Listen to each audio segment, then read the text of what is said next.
So here we are in the XR office. I'm going to do a few things around the fourth demand and the third demand. So I think there's this idea of having a fourth demand around racial and climate justice, and the third demand, as some people may know, is about citizens' assemblies, and there's some arguments around it.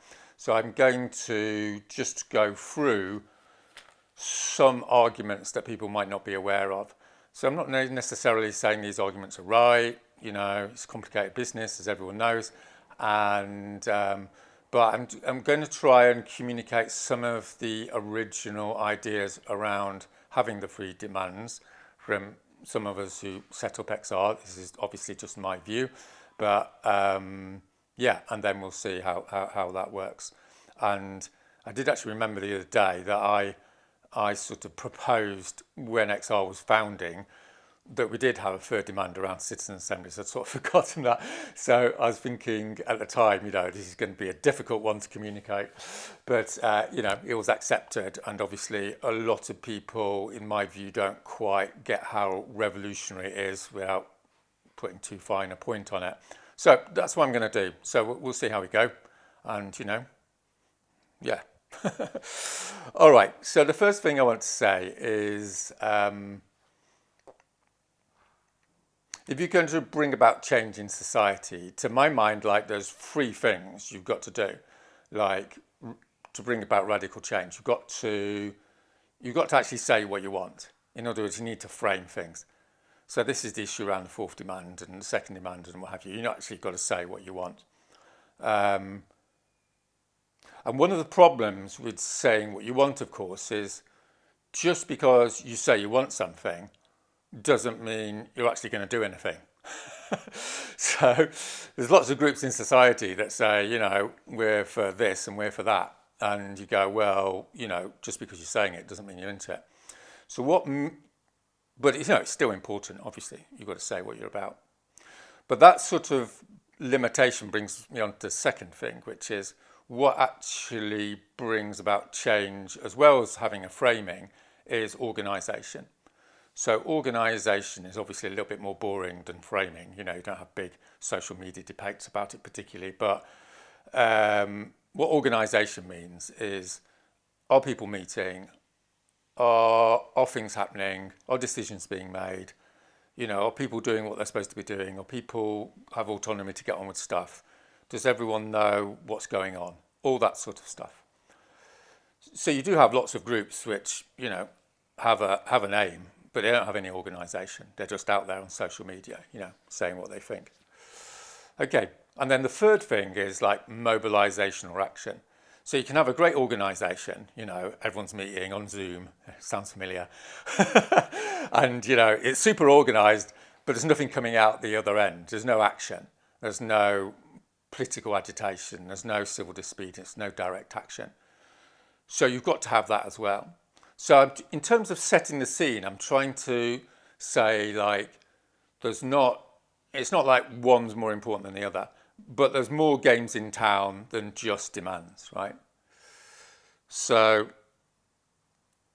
I'm going to say a little bit next about the idea of a fourth demand, right?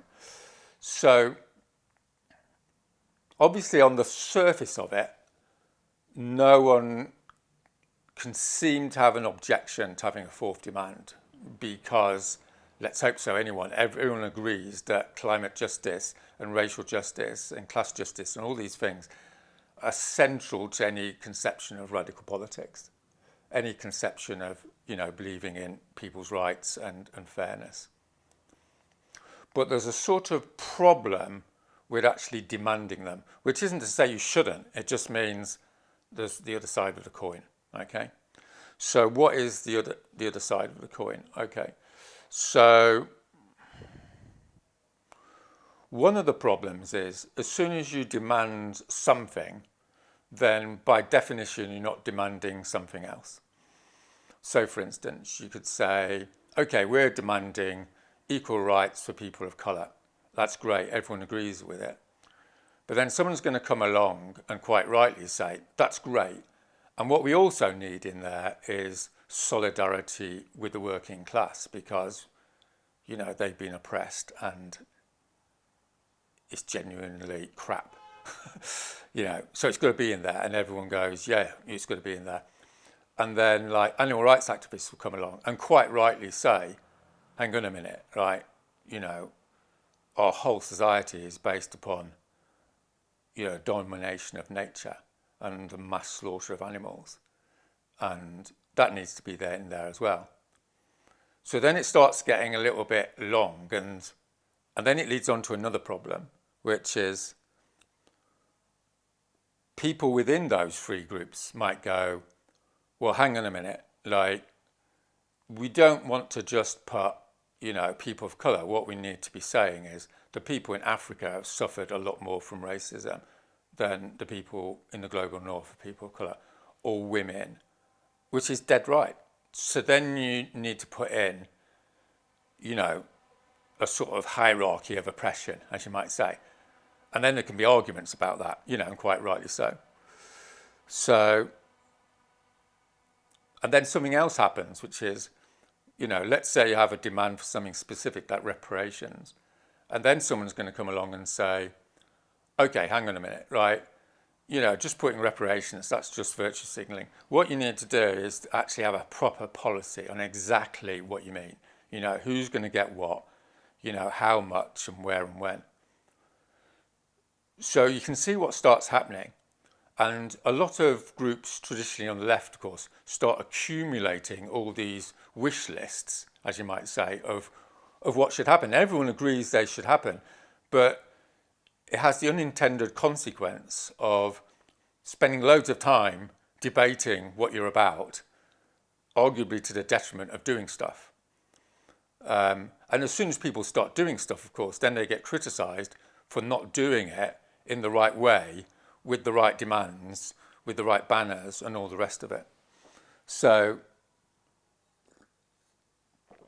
the argument is, and it's an argument, right? I'm not saying, there's other arguments, but the argument is that basically it clogs everything up.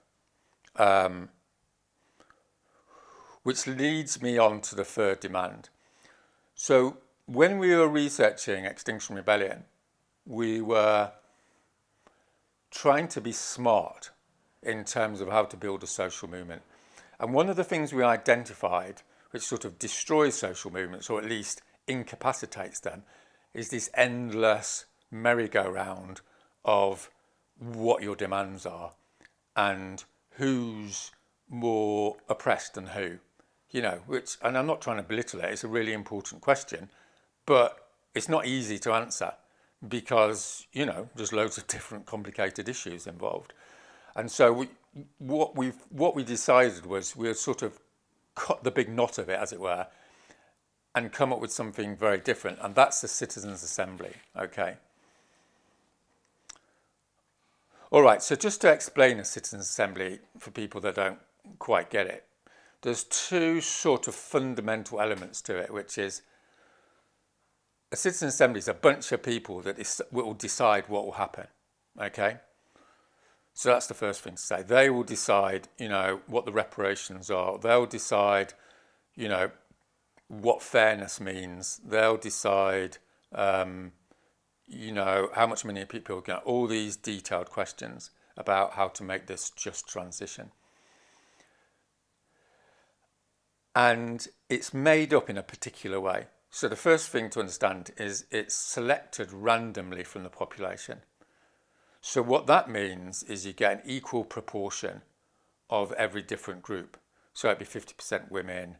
In America, it'd be 50% people of colour, or whatever the percentage is in the US, I think something like that. It's going to be 70% people that are ordinary and don't have much money, let's say. The 1% of the richest 1% will be 1%. They won't be running the show. You have one or two aristocrats in there, or billionaires maybe, if they're lucky. But basically, it's going to be ordinary people. So what that means is, in a stroke, you've basically removed a whole structural racist and classist sort of phenomenon in society, which is the people that run society are either the rich and powerful or people that do the rich and powerful's bidding, to simplify somewhat, broadly speaking. So the second thing is not only have you got the people, ordinary people, making the decisions, they are also able to make decisions without the interference of big money, corruption, being leaned on, intimidation, of various different sorts. So unlike voting, where you've got to go and get money from rich people, let's say, or you've got to go through the corporate media, or you've got to have some money, and if you haven't got money, then tough, which excludes working class people, as we all know. It's like all those people are coming together and they can what's called freely deliberate. Now that might not sound a big deal, but if you study citizen assembly and deliberative democracy, what you find is once people don't have the time to think for a start, right? Most people don't have time to think. And then they're able to talk with each other, and then they're able to ask a whole range of different people, a bit like a jury in a trial, a whole range of people, what they think. Then what you get is a massive change in social attitudes towards progressive, what you might call rational outcomes. Because people are no longer thinking about what's possible or, what the people with money want because they, they're basically running the show. They can actually look at what makes sense.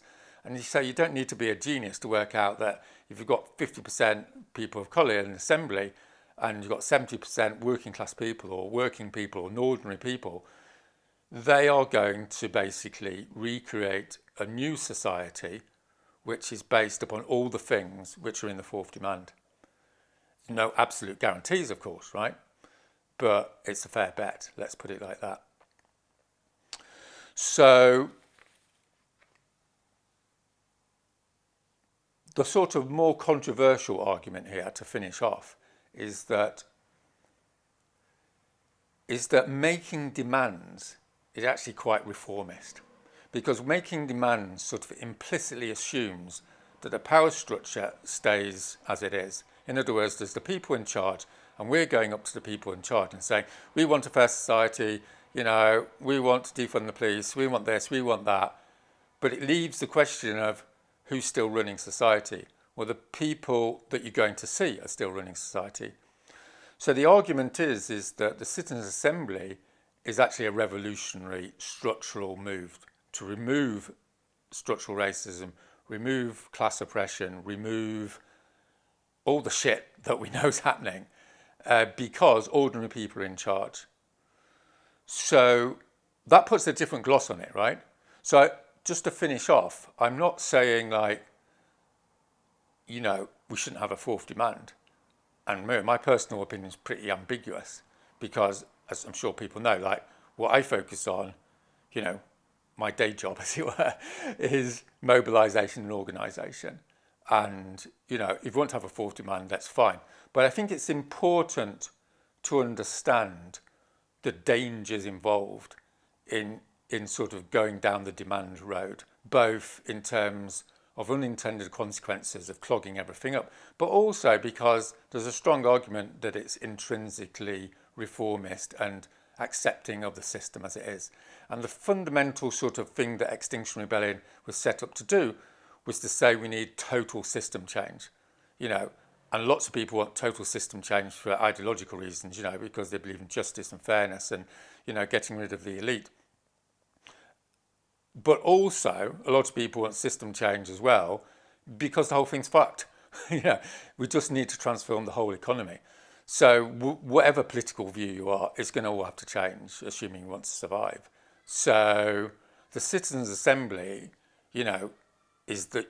that's a big plank of what you might call a democratic revolutionary programme, even though it looks a bit meek and mild on the outside. So that's my little contribution.